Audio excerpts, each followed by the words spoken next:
দর্শক বিশ্বকাপের খবরের কাগজের বিশেষ আয়োজন কি কফে আপনাদের সকলকে স্বাগত জানাচ্ছি। আজ রাত 1টায় মুখোমুখি হচ্ছে ইউরোপের দুই পরাশক্তি স্পেন এবং ফ্রান্স। দুইটি দলই বিশ্বকাপে বেশ ফেভারিট এবং যদি বলি দুইটি দলই কিন্তু তাদের প্রধান উদ্দেশ্য যেটি সেটা হচ্ছে শিরোপা। একদম যথার্থ বলেছেন যে এবারে বিশ্বকাপে কিন্তু অন্যতম সেরা দুই শক্তি আজকে মুখোমুখি হতে যাচ্ছে প্রথম সেমিফাইনালে, এবং এই জন্য বলা যায় যে ফাইনালের আগেই যেন আরেকটি ফাইনাল।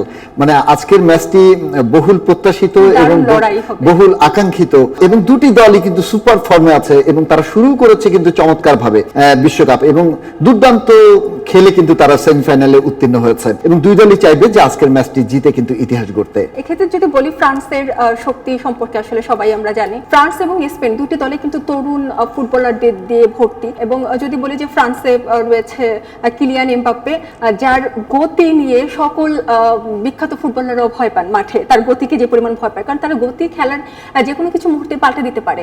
অন্যদিকে যদি বলি স্পেনের কথা, স্পেনে রয়েছে লামিন ইয়ামাল, পেদ্রি, রদ্রি, এরা রয়েছেন, এরাও খেলার মোড় যে কোনো মুহূর্তে ঘুরিয়ে দিতে পারে। জি, আপনি যথার্থ বলেছেন যে দুই দলেই কিন্তু বিশ্বমানের ফুটবলাররা খেলে থাকেন এবং তারা কিন্তু সবাই কিন্তু আসলে দুর্দান্ত ফর্মে রয়েছেন। আপনি বলছিলেন যে কিলিয়ান এমবাপ্পের কথা, তিনি কিন্তু একদম কিলার রূপে আবির্ভূত হয়েছেন। ইতিমধ্যেই তিনি 8টি গোল করে কিন্তু শীর্ষ গোলদাতায় কিন্তু পরিণত হয়েছেন এবং সেই সাথে 3টি অ্যাসিস্ট করেছেন। এবং তার সাথে দেখেন শুধু কিন্তু কিলিয়ান এমবাপ্পে না, তাদের দলে যে ওসমান দেমবেলে, সেও কিন্তু দুর্দান্ত ফর্মে রয়েছেন, ইতিমধ্যে 5টি গোল করেছেন। কিংবা মাইকেল অলিস, এই তিন ত্রয়ীর যে আক্রমণ ভাগ বিশ্বের যে কোনো রক্ষণ ভাগকে কিন্তু মুহূর্তে তছনছ করে দিতে পারে। এবং গত ম্যাচে কিন্তু মরক্কো এত শক্তিশালী দল, তারা কিন্তু জাস্ট পাত্তা পেল না, এবং দেখেন মুহুর্মুহু আক্রমণের ফলে কিন্তু অনায়াসে 2-0 গোলে কিন্তু ফ্রান্স ম্যাচটি জিতে নিল। অন্যদিকে যদি দেখেন স্পেনেও কিন্তু দুর্দান্ত আক্রমণ ভাগ রয়েছে এবং সেখানে কিন্তু আপনি বলছিলেন লামিন ইয়ামালের কথা, এবং তার সাথে কিন্তু দেখেন ওয়ারজাবাল কিন্তু দুর্দান্ত খেলছেন এবং দুটো ম্যাচে কিন্তু সে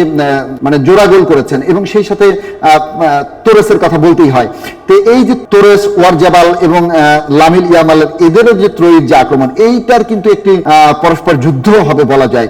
কিন্তু যদি আপনি বিচার করেন যে মধ্যভাগে কিন্তু দুর্দান্ত সব প্লেয়াররা রয়েছেন, যেমন পেদ্রির কথা বললেন, আপনি রদ্রির কথা বললেন, কিংবা গাভির কথা বললেন।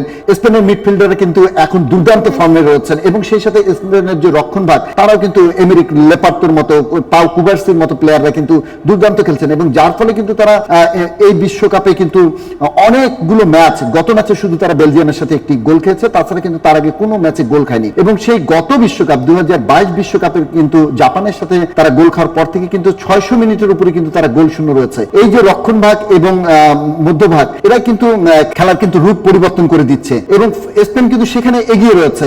অন্য কিন্তু যদি দেখেন যে ফ্রান্সেরই কিন্তু দুর্দান্ত রক্ষণ ভাগ এবং মধ্যভাগ রয়েছে, কান্তর মতো প্লেয়াররা খেলছেন সেখানে। তো এই হাড্ডাহাড্ডি লড়াই হবে সেটা নিঃসন্দেহে বলা যায়, কিন্তু শেষ হাসি কে আসবে এটা নিয়ে আসলে প্রেডিক্ট করাটাও খুব কঠিন হয়ে দাঁড়িয়েছে।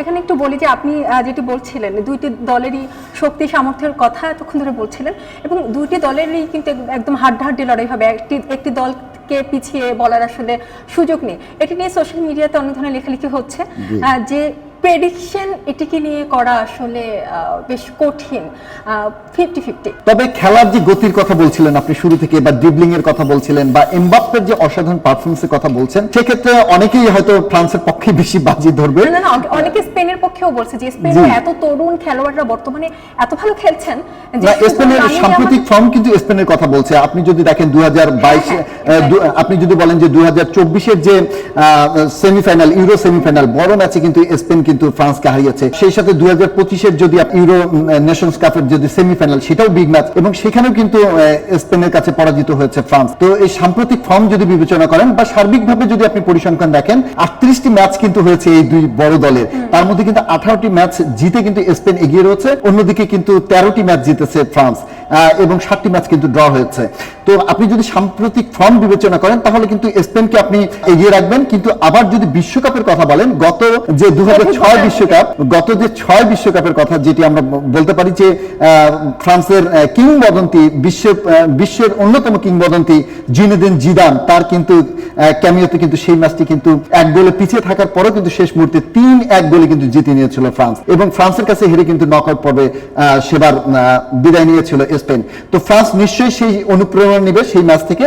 আর সাম্প্রতিক সময়ের যে পারফরমেন্স এবং সাম্প্রতিক সময়ে ফ্রান্সকে হারিয়ে যে নেশনস কাপের ফাইনালে উঠেছিল স্পেন, স্পেন হয়তো সেই অনুপ্রেরণা তাদের সাথে নেবে।